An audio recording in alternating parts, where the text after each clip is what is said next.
Hey everyone, what's up? You know, I did a video about not that long ago talking about how, why I defended the whole Starlight Glimmer situation and, how I felt that what you got in season 6 and even beyond that was about redemption.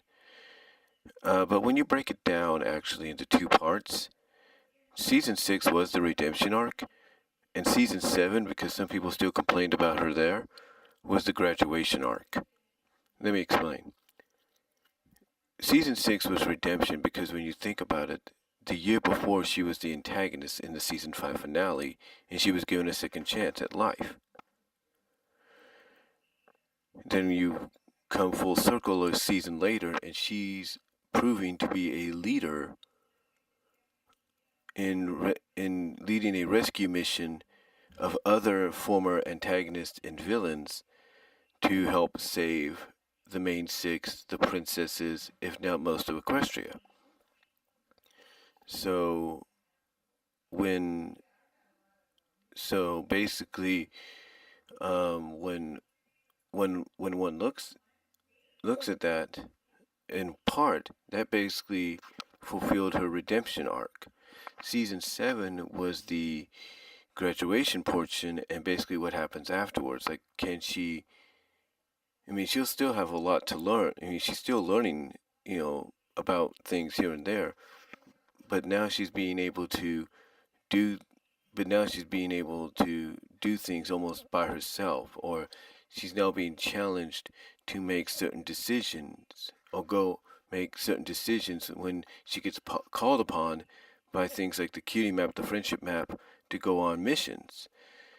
I mean, the first two episodes, mostly the second episode, focused on her still learning on how to not bottle her anger up and just let her feelings know. Let someone like Trixie know when they're going a little too far with something, because that's what true friends do. Or or later on in the season in a royal problem, she's learning that when someone like her gets called upon, she's getting by the friendship map to go on a mission. That she's getting called upon because she's the only pony, only creature that's willing to go in a direction and go in a certain direction and stick with it, because they have this gut feeling that if they do this, it might work. But then, of course, you get to the finale, and a lot of people did not like the fact that she was the one that pretty much figured out what was going on, pretty much figured that this whole situation with Star Swirl and the Pony of Shadows, mostly his former apprentice Stygian, was nothing more than a friendship problem.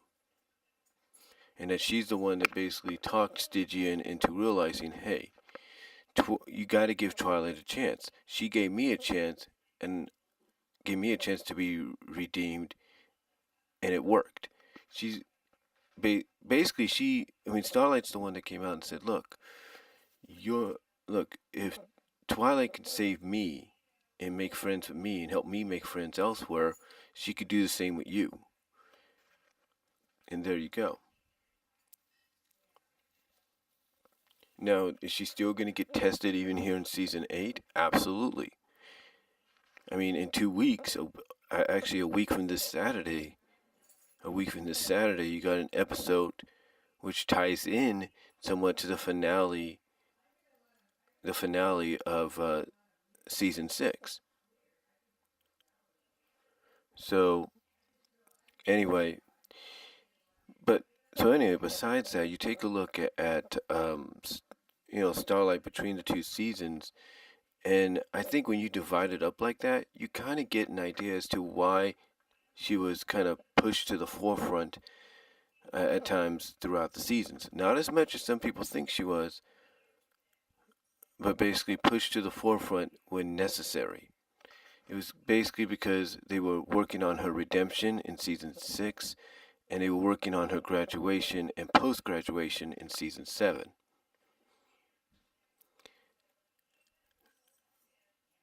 Now, with that said, some might say, well, what does that have to do with her role in mirror magic? What was her reasoning there? I mean, some say that mirror magic was just another way of pushing Starlight, but this time on the Equestria Girls side of things. Well, first of all, mirror magic served somewhat of a similar purpose into what we had with Forgotten Friendship. You see, Forgotten Friendship had the moment fans have been waiting for, and that's the reuniting of Sunset and Celestia. Mirror magic served as the moment fans have been wanting to see, and that's basically the meeting of two characters very similar in characterization, if not similar in redemption and background and all that, and that's Starlight and Sunset. You know, and you might say that the only reason they brought Starlight in was because, of course, they were promoting a Starlight Glimmer Equestria Girls doll, but also because they were on the Starlight Glimmer kick. And some have even said that, and some have complained and criticized that it seems that Friendship is Magic wasn't enough for them on this, enough of the creative staff being on the Starlight Glimmer kick, then now they have to push her into Equestria Girls and have her be the hero there, which she was. She was the hero in Mirror Magic. But again, it was part of her story arc. When you think about it, when you connect the two, it was part of her story arc in the fact that she was learning about having to, she was basically learning post graduation on how to deal with she was basically still learning about friendship even post graduation. But like I said, with All Bottled Up in several episodes around season 7, like Rock Solid Friendship and stuff like that, and even Shadow Play, she was still learn. She was still learning, but she was learning on her own. She wasn't being given lessons. She was now learning on her own, and that was part of the post graduation deal, to learn on her own on how friendship works in the different scenarios that it might bring. And that's basically what mirror magic was. Yeah, nobody likes the idea that she was shoved to the forefront. Nobody likes the fact that she was shoved to the forefront, maybe, but I think it was necessary. Now, did she have to be included in mirror magic? Not really. But if eventually you're going to bring in an actual human Starlight down the line, at least you get one idea of how she'll look. So, oh yeah, and yes, here in season 8, she still has a lot to learn as well. I mean, she's going to get challenged down the line in an episode by Discord over reasons that are ridiculous, if you will. And the fact that Paramap also shows that she has a lot to learn, because she finds out that the reason the map called her in Sunburst for the friendship problem back in the village with the parents isn't because it was a friendship problem between the parents.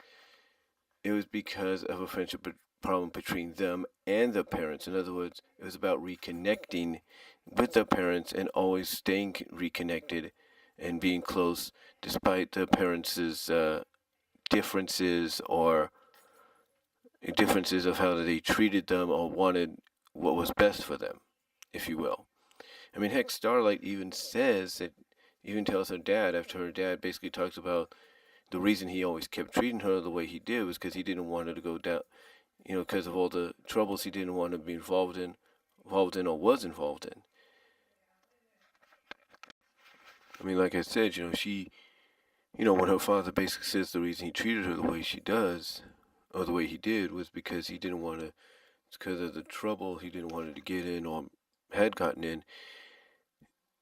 Basically, you could see the look on Starlight's face that, she still kind of was regretful of what she had done, but it's only because when it's brought up, she still kind of, she does get a little regret, but it was only because her father had brought up the problems that she may have faced or he didn't want her to face.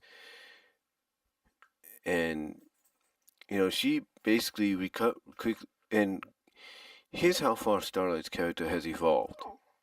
She's basically evolved to the point that even though she gets that regretful look of, okay, I know I did bad in the past and it still kind of hurts to hear about it, she completely recovers by saying, look, I'm going to make mistakes. And, like, hey, I've made mistakes and I'm still going to make mistakes.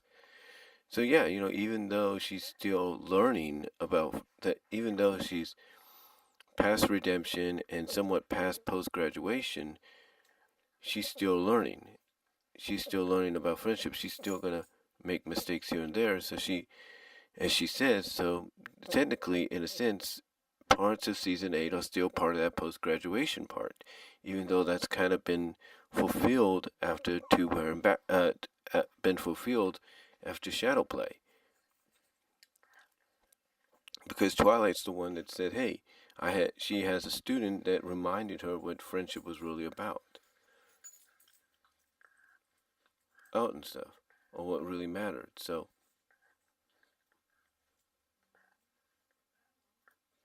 so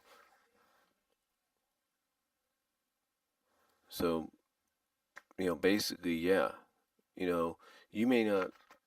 So basically, yeah, she. What I'm trying to say is, basically, yeah, Starlight may get a certain kind of treatment that people don't like, but like I said, there's a reason for it. Like I said, season 6 was basically a redemption arc. Season 7 was a post graduation arc. And season 8 kind of filling in the gaps that season 7 didn't get a chance to fulfill. That season 8 is basically uh, is fulfilling, filling in the gaps that, filling in the gaps that season 7 wasn't able to post graduation. So overall, though, I know some people feel that Starlight's, been given the spotlight too much, but think about it this way. Take a look at season 8, take a look at parts of season 7. Was Starlight in it as much as you thought? No, they're actually minimizing that. Is she still part of the main group? Yes. Is she going to get a couple of episodes centered around her in the next few weeks and months? Absolutely. But overall, over overall, basically, when one thinks about it, Starlight, um, ha- so sorry about that. Overall, though, when overall when overall when one thing overall when one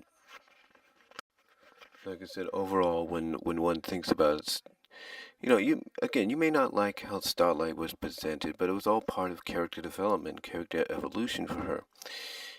And even with her part in Equestria Girls, that was basically contributed to the post-graduation learning prospect of learning about friendship on her own and learning, like I said, about the different scenarios involving friendship. So, overall, though, I think when you look back on it now, whether you like Starlight or you don't, Starlight, the season 6 and 7 served as two different arcs, two different chapters, two different parts. Part 1 was Redemption, season 6. Part 2, if not the final art was graduation and post graduation, and now season 8 sort of is serving like as part 2.5 or chapter 2.5, because basically are they are basically, how do I put this, filling in, like I said, the gaps that they couldn't fill in with season 7. So yeah, overall, you have to admit that Starlight has gotten better as a character, and when you think about it, she's not really shoved down people's faces or throats like some people said she claimed claimed she used to be. So, overall, that's all I'm gonna really say on Starlight Glimmer, and how we have to view season 6 and 7, and even some parts of season 8. As far as her character goes. So, let me know what you guys think down below. comment if you like, and I'll talk to y'all later.